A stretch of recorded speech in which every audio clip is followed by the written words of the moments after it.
How to fix GCash your account even more secure problem.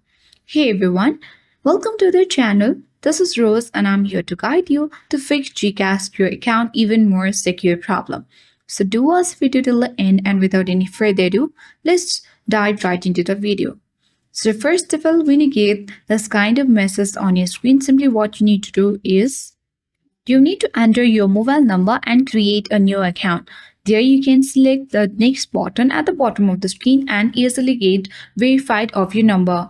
You will get the verification code on your SMS and you need to copy and paste the SMS or the verification code on the verification code page. And after that, once you verify your number, you will successfully log in and create a new account on GCash. After that, your GCash, your account even more secure problem will be fixed. So that's all for today. Hope this video helped you. If you are new to our channel, hit the like button and subscribe. Thank you for watching and see you in the next video.